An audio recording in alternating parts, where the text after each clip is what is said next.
17 not admitted without parents or guardian.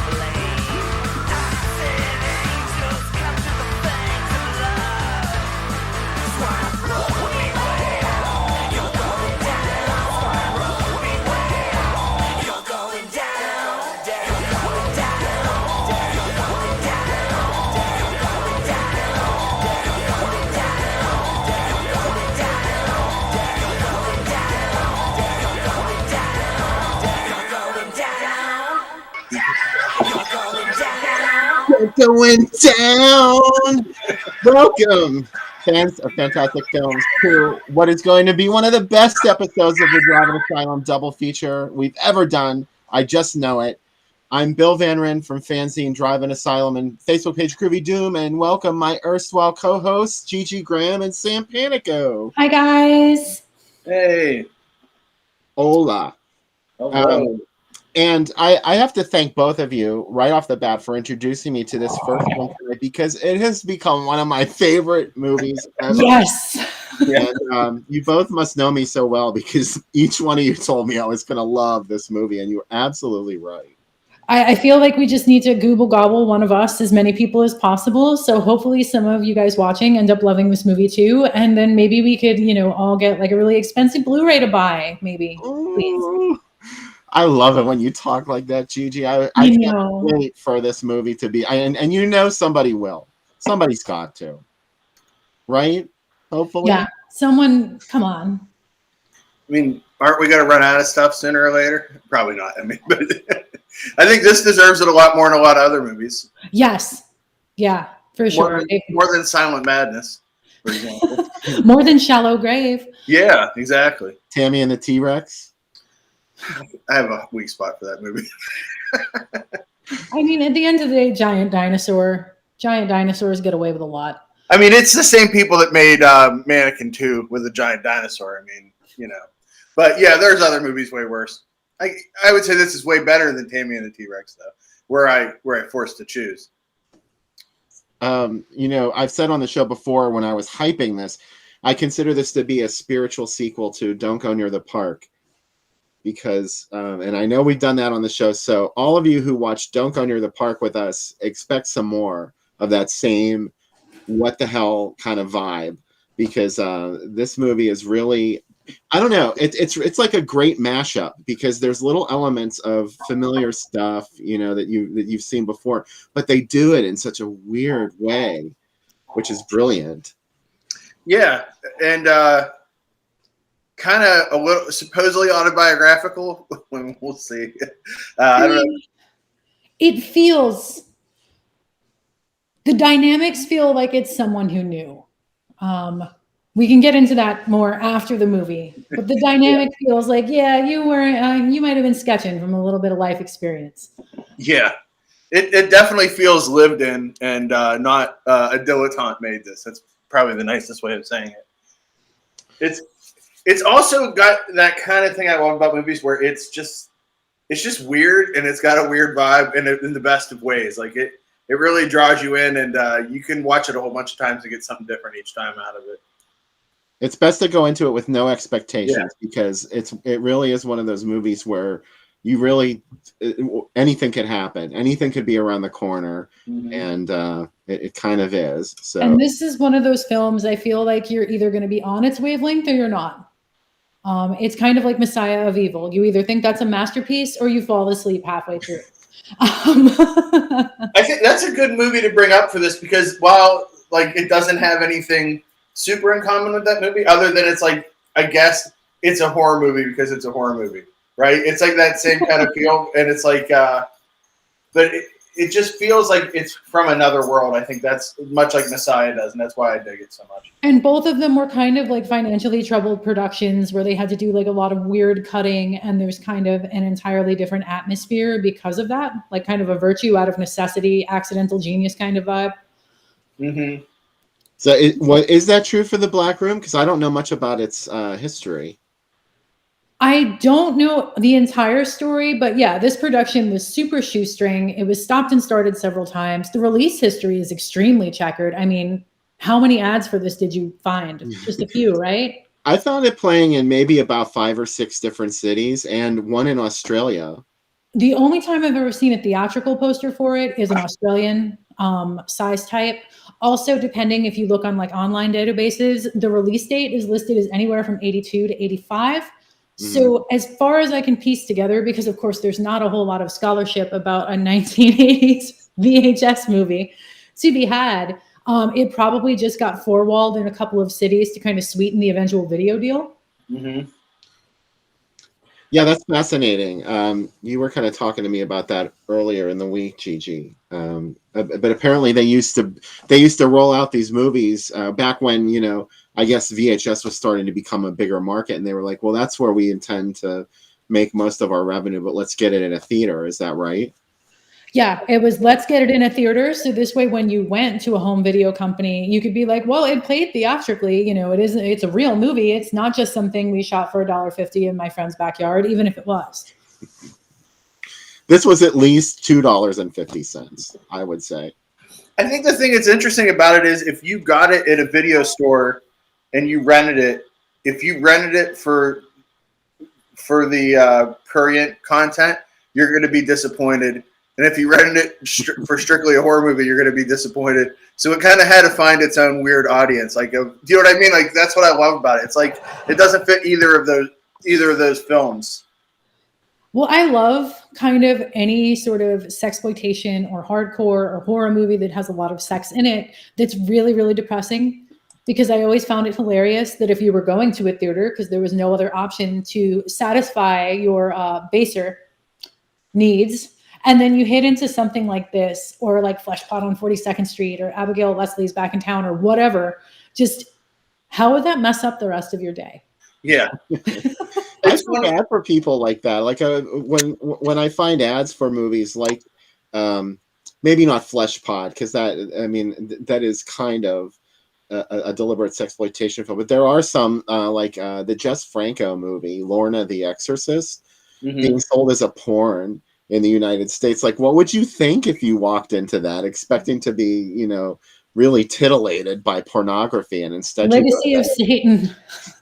Yeah. Legacy of Satan. Yeah. I may have just watched 60 Joe D'Amato movies in a week.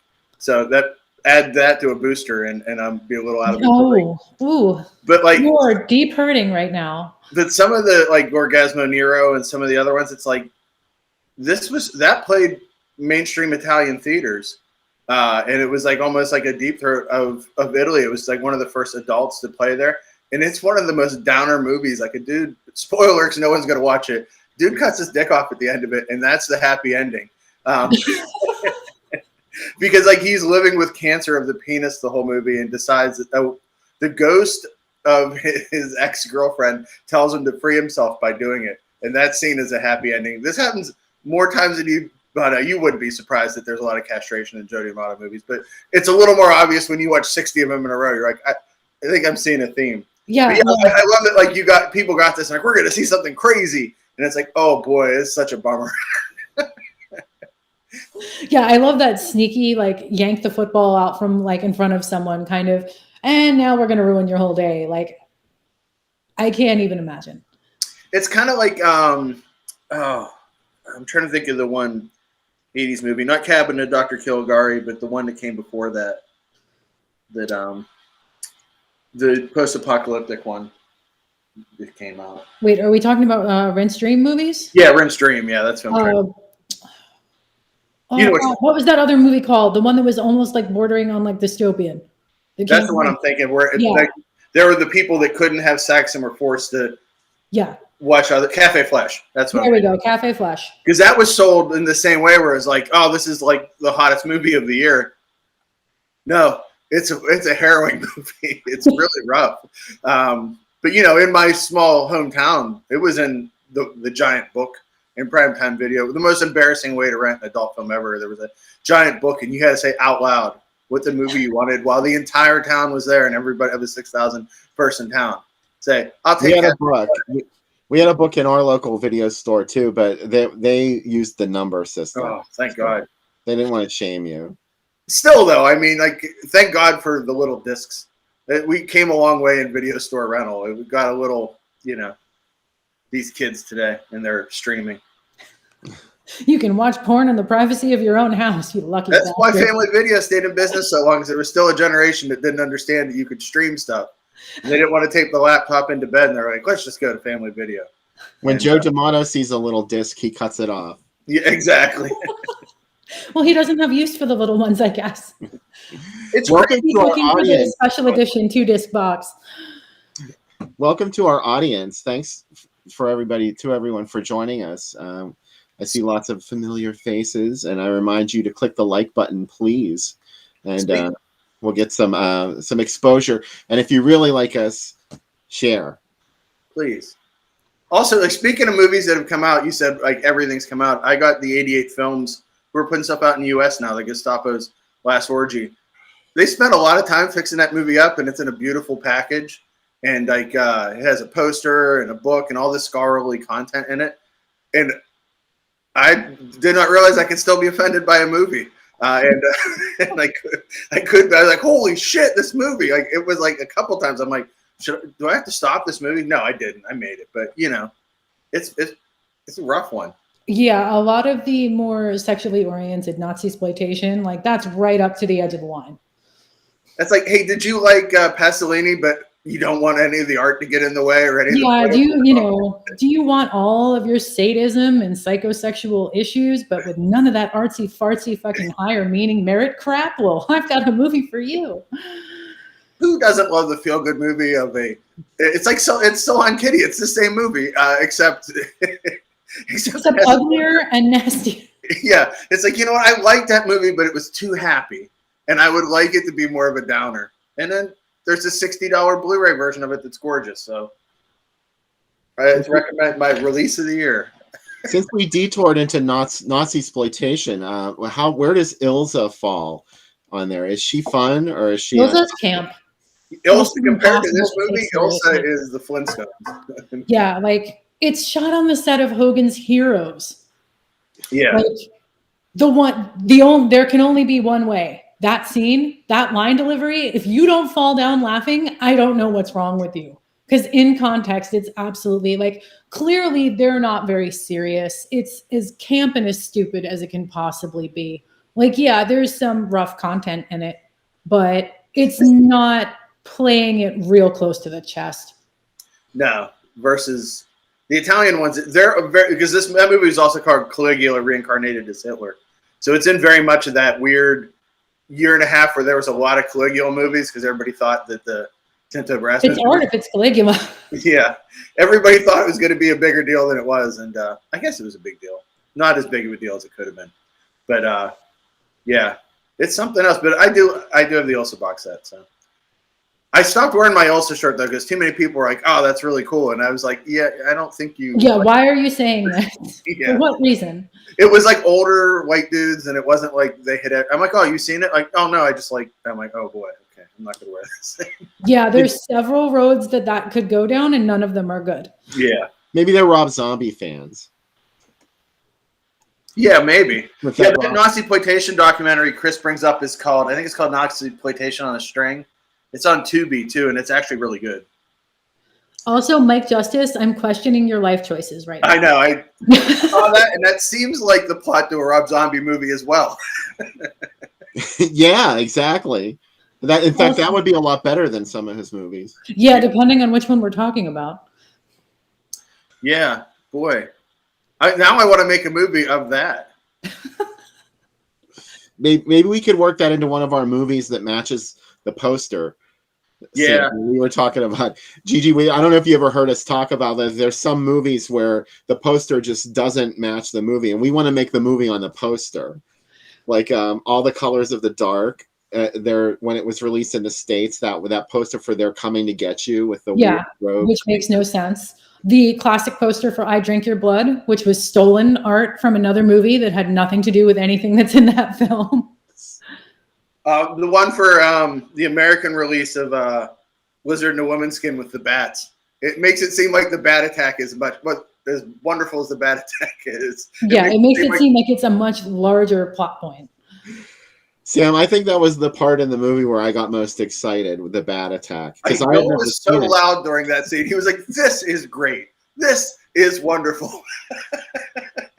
It was also later on the program, so I'd already had a lot to drink. But it was the first time I saw it, and I was kind of blown away by the way it looked and the way it played. I think it might be one of his best films. I mean, I put his Yellow above a lot of people, and he's never thought of for him, and he made at least four really good ones, you know? So Gigi and I have talked about this, I'm sure, on the show before, but like, you know, Perversion Story is awesome. And it's we have Argento, and I love it. The Psychic is great. I guess it depends if you want to consider New York Ripper one or I don't. It's a little too slashery. It's like I always tell people, like, what's it like? I'm like, did you ever want to watch SVU and see everything that they talk about way too much? Then you will not enjoy New York Ripper. I don't mind it, but I don't think New York Ripper is one of his better films. It definitely feels like he's kind of letting his personal life at the time get into the way of actually making a good film. It's mainly just angry. It's like, you know, an old man yelling at a cloud kind of a deal. There is one great scene, though, when the girl gets trapped on the ferry because of where the car's at. And she's in the car, she can't get out. Yeah, that's a really well shot scene. And obviously, Chris brings it up, Don't Torture a Duckling is great. And that's Don't Torture a Duckling is pretty fantastic. It's also like what I like the Yellow that get out of Rome and go into the countryside where, like, you know, that whole town really believes that what's her name's a witch. Yeah, you know those places that are so backwoods where they're like, she can bathe and use a fork, which yeah, and it's it is very Deliverance, and then like there's a lot going on in that movie. The scene with Barbara Boucher seducing the delivery boy is insane. Because that kid is really young. It's like uncomfortably young. Can we just pin like a special gold star on Barbara Boucher for like having some of the most extreme set pieces in her films? Because in Cry of a Prostitute, that's real rough too on her. Did you ever see the interview with Felix Silva about it? No, I hadn't. He's like, you know, she told me to hit me as hard as I could. And he's like, I don't want to hurt you. And she's like, you can't hurt me. And he goes, I am so afraid of her. She is like a gorgeous, like you would think, oh, this is a delicate flower. Do you know what I mean? Like, this is someone, because she had starred in a reasonable number of films. She was pretty successful, who would have been less willing to put like her body and herself on the line like that. Yeah. And that movie's crazy, by the way. That and The Mean Machine she's in too. They're both pretty. It's like it's crazy, but I didn't really enjoy it very much because it's basically your standard like Italian crime movie with a little bit of like stolen spaghetti Western plot beats, and then hey, bam, misogyny, done. Like, okay, I've seen all of this before. Well, it's the Yojimbo, pretty much the same plot, and then Fistful of Dollars, it rips off directly. Yeah, and then it had also I like that they put a scene in like the Austin Powers-y kind of steamroller rolling over people. And then like, oh, by the way, here's a bunch of kids with drugs sewn inside them right in the beginning. Like in a car accident with a head coming through the window. It really packs a lot of junk. Yeah, just a lot of like random nonsense. Also, Chris, who didn't sleep with JFK back then? I don't know. I'm still waiting for all the dudes to come forward and say, yeah, I did them. Yeah, I mean, that definitely happened. He seems like the type where it'd just be like, you know what? We're going to party. Also, yeah, Matt brings up Contraband's coming out on Blu-ray from Cauldron, which is pretty exciting. Does anybody have anything from Cauldron? Like, how are their prints? Really nice. I have the Crimes of the Black Cat and American Rickshaw, and they're both look really great. So It's Diabolic. It's the same guy that runs Diabolic DVD. But the stuff looks really nice. They sell out really quick too of their prints. Well, So, now everybody's doing that thing where they're trying to encourage the whole fear of missing out, where it's like, there's only 500 with this slipcover. We'll press it 3 more times without it, but you better get it now. I like the Vinegar Syndrome thing where it's like, hey, we're gonna have extra slipcovers for movies you already bought. Yeah, they make the slipcovers after the fact. Yeah, man, there's so much. I always joke about like, oh, I don't care about Black Friday, and I had this anti-consumer stance. And now I'm like, I can't wait till Friday at midnight because there's a lot of stuff coming out. I can't buy anything else until I send off some donations to Beyond Video, the like open source free like video store / library, because I just don't have the space. So nothing for me. I did watch that newer Diodato movie they're putting out. Any of the newer movies that Severin gets, they're all up on Tubi because the same prints that they use, the same scans, somehow show up on Tubi like a month or 2 before. So yeah, they got some kind of deal going with them. But there's a bunch of things coming on. Now, normally I don't buy a whole lot of stuff, period. Yeah. Like I'm kind of like Gigi. Like I don't want to buy more stuff that I have to put on a shelf somewhere. And I want to like reduce the number of things on a shelf. But there are certain movies where I have my limits. And there's like a whole bunch of them coming out. Now I'm going to have to. Night of the Demon. Yep. Horror High is finally. I knew you were going to be all in on Horror High. I said it. When I saw that announcement, I thought of you, and I was like, "Bill's going to buy this." I think everybody. I got at least 4 messages from people with the minute it was announced, and I'm like, "Yeah, I heard it. I'm excited." But Night of the Demon too. I mean, that's something that I've always wanted. And Shriek of the Mutilated. Shriek of the Mutilated is very tempting. Oh my God. And they finally got Popcorn back on the soundtrack. And apparently, because the Retro Media DVD, there was one DVD that had the extra footage, but it didn't have Popcorn. And then another DVD was reversed. It had Popcorn, but not the missing footage. So this is supposed to have it all. And Shock's coming. I forgot Shock was coming out. God damn it. I gotta get a 3rd job. What's the movie? I will say that I did get bit in the pre-sale, and I picked up Flesh for Frankenstein just because I want to see it in 3D. Yeah, I want that too. I have to admit, and it's gorgeous too. Like the packaging was absolutely. And then I updated my copy of Shatter Dead. What about Andy Warhol's Dracula? I prefer Flesh for Frankenstein. I think it's the better of the two. I think it's the funnier of the two. So, I mean, all other things being equal, and I only had, so much money to spend, I was like, all right, Flesh for Frankenstein it is. I like David's comment, by the way. I did too, but I didn't mean to, David. There is also a statue that comes that day of Bigfoot holding a severed dick. If anybody wants, they're only making 50 of them. I mean, somebody's going to have to sweep up all these dicks, and all of you better not be looking at me because we see what happens when I do domestic tasks. I hurt myself. Oh, so no. Related messes, okay? I would never ask you to do that, Gigi. I think I'd take one for the team. And no one even brought up House on the Edge of the Park, which is super, like a triple disc of it with the Diodato big featurette. Movie. Yeah, the featurette. It's like a whole disc. I mean, pretty exciting. So yeah, I could finally replace my beta copy of it. That's another movie that I'm kind of 50-50 on. Like about half of it is really good, and then half of it is kind of not. I love the art for it though. Like the poster art of like the trees and stuff is gorgeous. It's got a great poster. That and Lorraine Giselle has never looked better. Mm-hmm. I'll give it that. Yeah, it looks gorgeous in that film.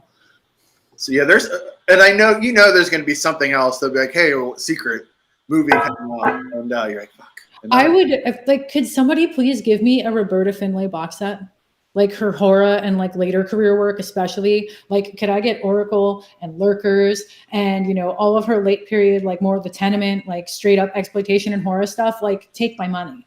I love Lurkers so much, so Lurkers, yes. Yeah. A man of taste and culture. I like all the Finley stuff outside of Snuff. I really like. Well, Snuff was only really half theirs anyway.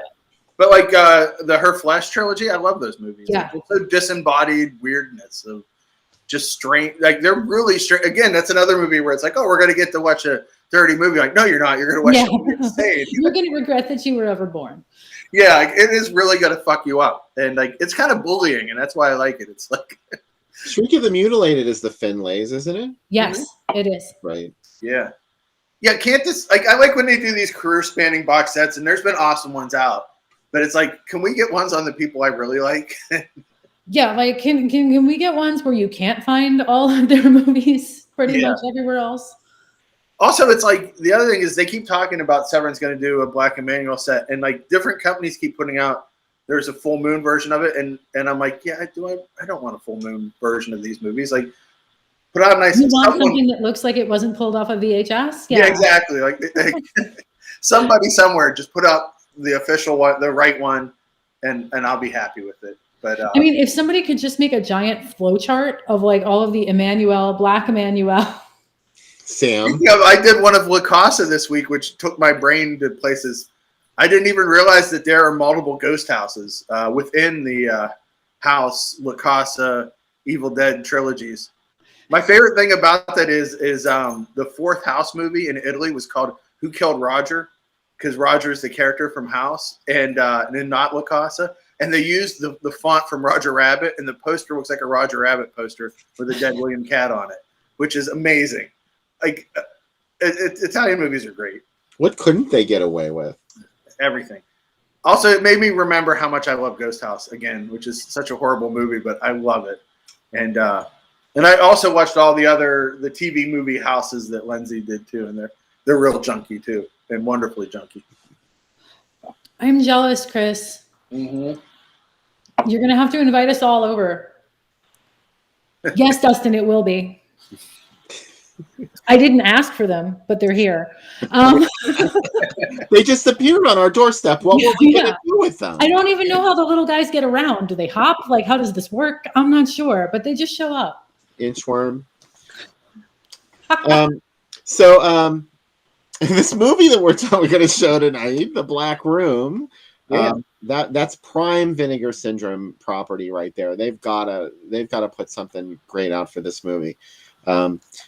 As Gigi mentioned, it had a very limited theatrical release. Do y'all want to look at some ads? Yeah. I'm amazed that you found some. Let's please. I'm excited. Yes. Yeah, I'm kind of amazed that I found some too. But there they were. And like I said, the first place that I could find it showing was in Australia. And it was at Playing with the Mutant for some reason. Like whatever that is. I would think it's the Wings Hauser movie, maybe. Or maybe it's Forbidden World. Both of them had that AKA. But anyway, for some reason it came out in Australia first. They must have had some kind of deal. And here we go. United States debut in Texas, of course. Corpus Christi, June of 1983 is the first place it ever played. And Texas got all the good shit. I mean, I kind of would never want to go there, but they did really have some good stuff, I gotta say. And Charlotte, too, got it in July of 1983. North Carolina got some great shit, too. Hey, Matt Bustle. This was one of them. It was just one of the fabulous obscurities that were screened down there. Fort Myers, Florida, in September of '83, and I gotta wonder what people were expecting from this ad. Like after they saw this ad, what kind of movie did they think they were going to see? Here it is with Torso. Looks like a slasher. How about this showing with Torso? I love that's a great double feature, actually. And Octopussy and the Cars That Eat People too. What were they thinking there? Torso and the Black Room feel like 50 years apart from each other, though. Back in NC at the end of September, it played Greenville, and probably lots of other small places in. Oh my God, I love this double feature. Revenge of the Ninja. Yeah, I love this double feature. I would never leave that theater or this theater. How about this one, Forced Entry with Tanya Roberts? Let's invent a time machine and not do anything good with it. Just sit around and watch movies. Yeah, like just keep going back to grindhouses and shitty little neighborhood theaters. Here it is in '84, Salt Lake City. How about that? Wow. Still playing. It was in video stores by this point, right? Had to have been. Okay, here's Oh my the God. Possession. And Oh wow, that's a go kill yourself double feature. And I'm Oh my here for God. it. Need I say any more? Wow. New York didn't get it until March of '84, the end of March. How many people died at that screening of Possession in the Black Room together? Oh, and here it is with Boarding House Oh, in Queens. oh, How about that? oh, fucking wow. Oh, it's in Ozone Park. Oh, No, it's in Middle Village. that's less bad, but not much. Oh my God. So That's a anyway, dream double. That is seriously a dream double bill. Boarding House or Possession? Well, if you had to choose, which one would you Let's watch take? all three. You I'm don't get all to in for Possession, and I'm like, you know what? I don't want to live on this planet anymore anyway. Let's do this thing. Yeah. Wow. Yeah. Someone, I wrote, one of my friends got to see it in Texas, and they're like, I am so excited about it. At the end, they're like, I don't know if I liked it. I'm like, yeah, it's a weird one in a great way. I love it. Man, movie theaters the world was so much better. Come on. Not that I don't love you guys and love doing the show, but like if I could go back in time to that stuff, it really feels Yeah, like we agreed. were in a better place in 1981 to 84. It was, back then they were dangling movies in front of our noses. Like now everything's so accessible, you can pretty much grab it on YouTube, like I did with this one. Yeah. But, a lot of this stuff just sort of like floated by in theaters, and if you blinked, you missed it. So I'd rather be living now, truthfully, because now I can actually watch all this stuff. But Yeah. 12-year-old me would not have been allowed to go see the Black Room. I was trying to explain to my wife. I said, I was listening to Sam Hain today while I was cleaning, and I said, they played City Limits, which is a roller skate park, Gigi, in Pittsburgh, which is like really tiny in Penn Hills, and like A skating rink, yes. Yeah, Sam Hain played there, and she's like, why didn't you go? I'm like, well, I was 13, and my parents would not have driven me an hour and a half to go see a band covered in blood, singing about demons. So. John, that never works out. There are whole short stories about this. People always go back in time and kill Hitler, and then something worse happens. So we're better off just watching our movies and minding our business. Then it was Goebbels. Okay, so you're gonna have some shit in power there. Yeah, something's gonna happen. Oh. Yeah, we'll just use our time machine to go to like a whole bunch of grindhouses over and over again. We'll pick a different year every weekend. Oh, what a dream. So, Sam, do you have a beverage for us, maybe? I have the Shirley Temple Black Room. It's the silliest named drink I've ever made. Ooh. That sounds fun. Yeah, and I made it for you because it's got Campari in it. So, yes. I figured you would enjoy it. This one's really simple. And again, drinks will remain simple until the kitchen's done. Good news, there are cabinets hanging off the wall, and all the stove and the fridge have been moved back in. But it's still, at best, not put together. So this one's going to start with about half a glass of club soda. I was hoping you'd say vodka. Well, get ready for the next one. And we're going to do a ounce and a half of Campari. There we go. Let's put that in there. And then we're going to do 1 ounce of grenadine. Oh. This is going to be the reddest drink. Really, it's not the Black Room as much as it's the Red Room. Color me blood red. Exactly. Some houses have a green room, some have a red room, some have a black room, I guess. And we're going to do half an ounce of lime juice. It's nice having all the stuff. I'm literally sitting right next to my bar. I'm like normally when I take it into the kitchen. And then we're going to do, let's stir that up a little bit. And then put in 2 to 4 drops of orange bitters. Get them all over your computer. They're good for your laptop. Yeah. Why is this laptop broken? Well, I spilled orange bitters all over it. Sure you did. And then just top a little more club soda to taste. There you go. Give it another stir. and you have a drink ready to enjoy with the personal ads. Cheers. Cheers, Gigi. Thanks for coming back again. Thank you for having me. Yeah, you've been on the show so much, Gigi. You're not a guest anymore. You're just a co-host. Well, you guys haven't kicked me out yet. I'm just waiting for the pitchforks and the torches. No, oh boy, this is a very sophisticated drink. Well, I made something completely different because I just made. Well, I was gonna make a melon ball, and then I realized all I had was alcohol, and I didn't have any juice. This is better anyway, right? So Right. cheers. It will get you drunk faster. Exactly. To the black room. To the black room and all of the body painting and fog machines that lie within. And I have a Dunkaroos edible, and I'm going to see what that does with the flu shot, COVID vaccine, alcohol, Dunkaroo edible. Let's go. Sam, the last time you did an edible, I know. I'm not going to do it tonight. I got to show you that this is hilarious. I love the technology now that, like, back in the day, drugs were just in bags. It literally has the Dunkaroos logo. Come on. That's back. Thanks, Chris. That makes me real anxious to drink this. But it's delicious radioactive urine. Yeah, you're right. Well, the last time I had an edible, I ended up in a gas station eating pepper. We know this story. Yeah, it was a creeper. Sorry. 5:30 in the morning. I really want, for one of the bumper things on the show, is just the cam footage of that, of me wandering through a gas station, pulling pepper in my mouth, and eating Slim Jims in the middle of the store while a guy just stares at me. So I want to find out how did each of you? I'll start with you, Gigi. How did you find out about the Black Room? Like, when did you first see it? And Of course, I love depressing sex movies, always. So I'm kind of on a perpetual hunt for anything that kind of is at that intersection of sex and death.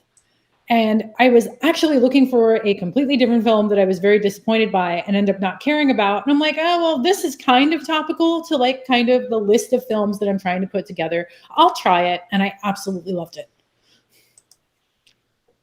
what about you, Sam? I was trying to fill out my list of video nasties. And it was one of the ones on the list where I was like, hey, everybody talks about a lot of the other ones, but nobody talks about this movie at all. And I got kind of fascinated with it. That, why, are we so into the other, ones on the list, and why are those celebrated? I think just because this is a little harder to find and maybe not as accessible as, Zombie or something like that. So I feel like a lot of the time, like, especially when they're talking like grindhouse exploitation, like video era stuff, people are very, very engaged with like the monsters and the zombies and all of like the sex films and the softcore and the sexploitation, like, we're just as important a part of that landscape. Yeah. And it kind of gets left behind. And that's probably what happened with this film. Most people are like, whatever, there's not like, enough blood in this. Bye. Why is this a nasty? And moved on, assuming they found it at all.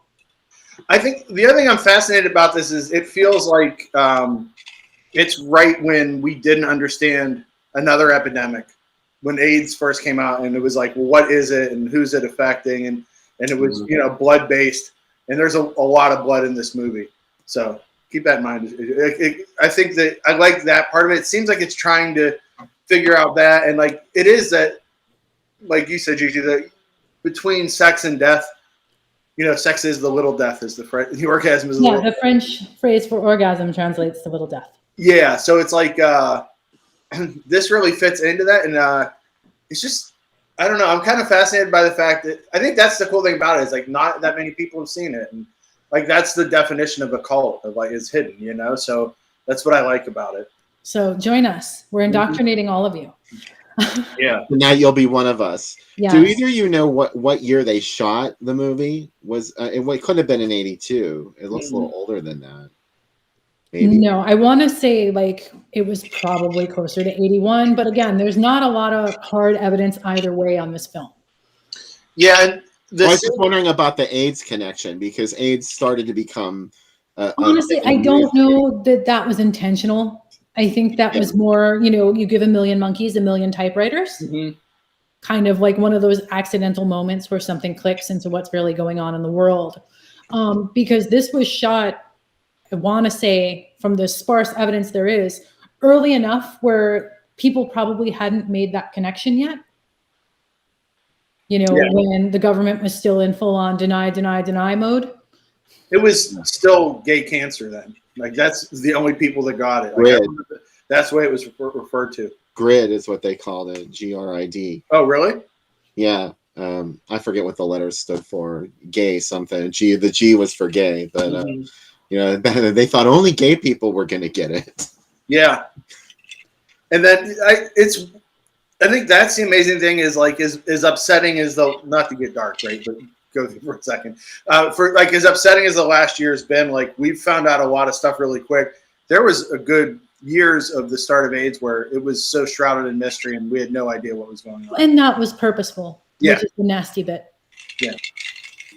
It's a question for Gigi. What was the film that was disappointing leading to The Black Room? Oh, it was a 60s exploitation film called Electronic Lover. And it was more on the like how to make a doll sort of wavelength, which was not what I was looking for. It had a voyeurism hook to it, so I was expecting something a little darker that I did not get.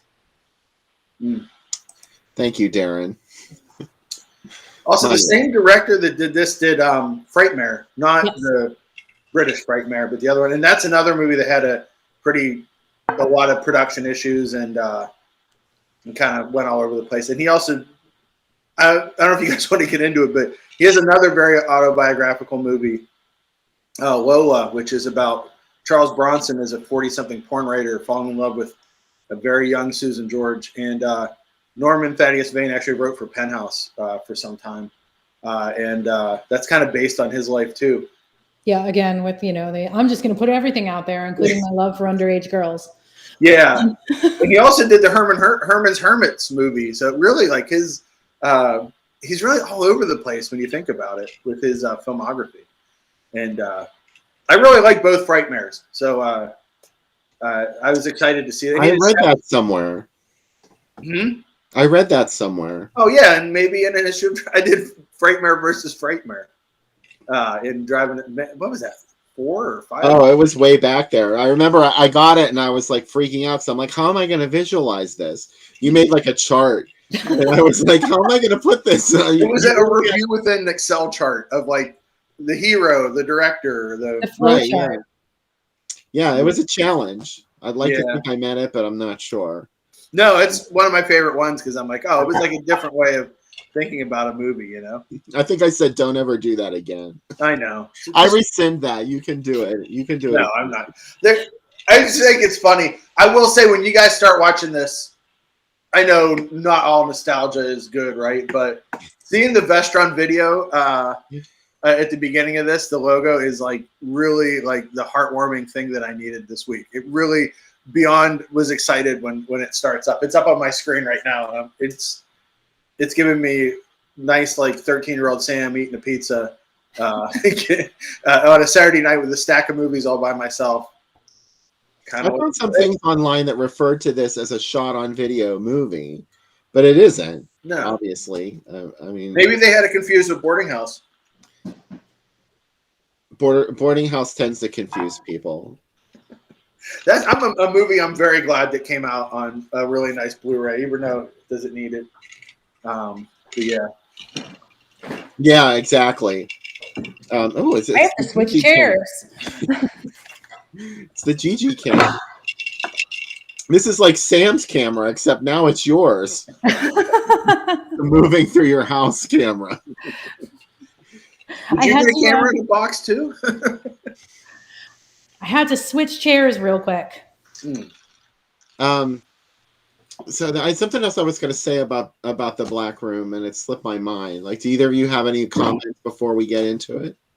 I don't want to spoil anything for anyone. I think I'm going to save a lot of my bigger, statements, ramblings. You know how I do, guys, for afterwards. But I really hope you guys like it. I am so happy that we get to show this. Yeah, I'm super excited to watch it. Actually, both these movies. I will say, I love this movie, and the second movie I have just as much love for. So this is like literally like this week and next week shows are like mind blowing that we're showing Dream you. shows. Yeah, I'm like, this is like my id on the screen in these movies. This is like everything I love about movies. So I'm so glad you remembered to tease next week's show because I always forget. you want me to tease what they are? Yeah, we should come up with some clues, and I'll also tell you that Matt Bussell is going to be on the show next weekend. Very cool. For those of you who don't know, Matt is the host of a weekly watch party, kind of like ours, called The Horrible Horror Show. Mm-hmm. It's on Monday nights at 9 p.m. on Facebook. So just definitely check that out. In recent weeks, they've done Children Shouldn't Play with Dead Things and Eaten Alive. Oh, man. The Toby Hooper one or the Toby Hooper or the Cannibal Flick? No, the Toby Hooper one. Mm. And I watched it last best movie Rob Zombie ever made. Yeah.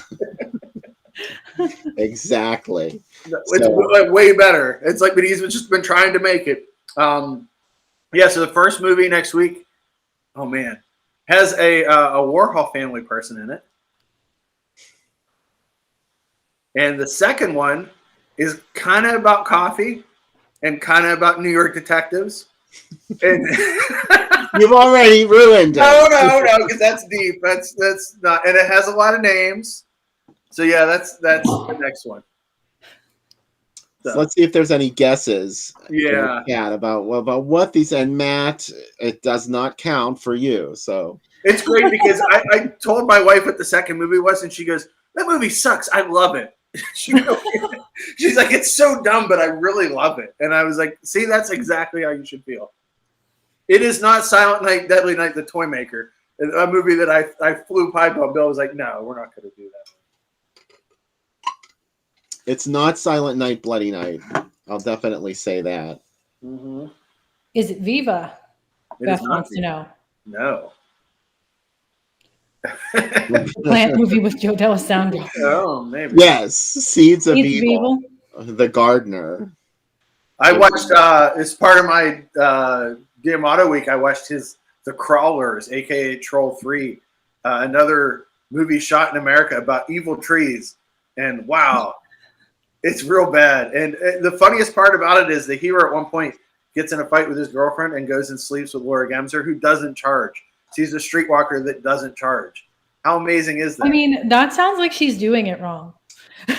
But maybe she gets advertising instead of like she's in this like small town in Virginia, and it's like, no, you should be in New York, or like, you know what I mean? Like, you're Laura Gemser, like, you're not like some girl in Virginia. Well, we've discussed, you and I before the show, our enduring love of Laura Gemser and her immaculate cheekbones. It's like a week. I told Gigi, it's a week of me trying not to look like a pig by saying Laura Gemser is a goddess, and it's like, yes, I know. Like, how many times in a row can I say it in these reviews? I also like the late D'Amato movies where she just randomly shows up and like she's not even like a major character, and like it's like in wrestling when an old wrestler comes back and blows away all the new talent. Like The Rock comes back, like, to cut a quick promo and leave. Yeah, like The Rock comes back, does a thing off the cup. People are like, oh, he's so good, he's The Rock. Like, yeah, it's Laura Gemser. It's the same way. She comes back and does the costumes for Troll 2. Which is amazing. When her name came up, we saw it in the theater, and when her name came up, I'm the only maniac that just started cheering. And I'm like, oh, I thought I was in a room full of movie lovers.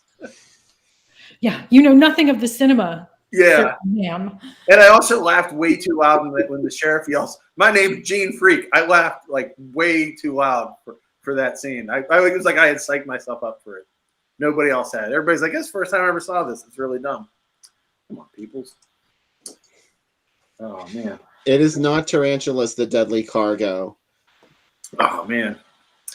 Both of the movies may have already been mentioned in the chat already. I don't know. You'll have to wait until the third segment to find out. I'm going to cut a trailer to the second one with the Strokes' New York Cops playing in it, which is the dumbest trailer ever. That's yes, that'll be the trailer that I cut for that. But I'm super excited for next week and this week too. So, also, Bill, a new issue coming, right?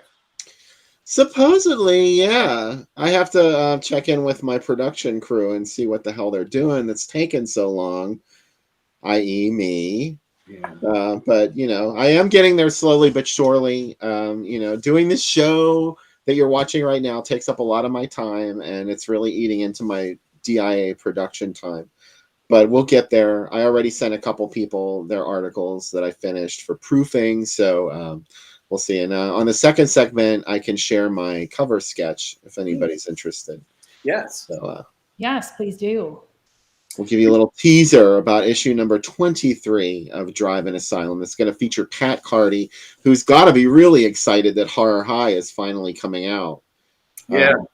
It was funny because somebody in his family actually worked on the transfer of the upscaling, the restoration, and they knew about it before Pat did, I think. They're like, "Oh yeah, I just worked on your movie," so that's exciting that it's finally going to see the light of day because it's been lurking around for a couple of years. Not sure what the holdup was, but don't care.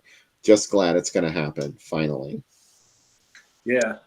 I'm excited. I mean, that's a movie that should have been out on Blu-ray when Blu-ray came out, so it's pretty exciting it's coming out. Also, like, they're like, oh, we're going to put out another Gel box set. And I'm just like, can I have, how much money do you guys think we had? It's like they're looking directly into your brain, Sam. Oh, I know. They're like, hey, Night of the Demon was the worst. They're like, and there's a book coming out of Night of the Demon, too. Like, come on. Well, was there one already, or is it? No, they made one just like the Cruel Jaws one, like a fake one that fits into the look of the 70s and 80s novelizations. Far out. Yeah. So, without further ado, do you think we should get to the movie? Yes, let's do it. I'm so glad that there's so many people in chat that are watching the movie for the first time. Make sure you come back afterwards. So I know you'll have plenty to say about it. I will, Gigi will, and Sam will too on the Drive and Asylum double feature. We'll see ya.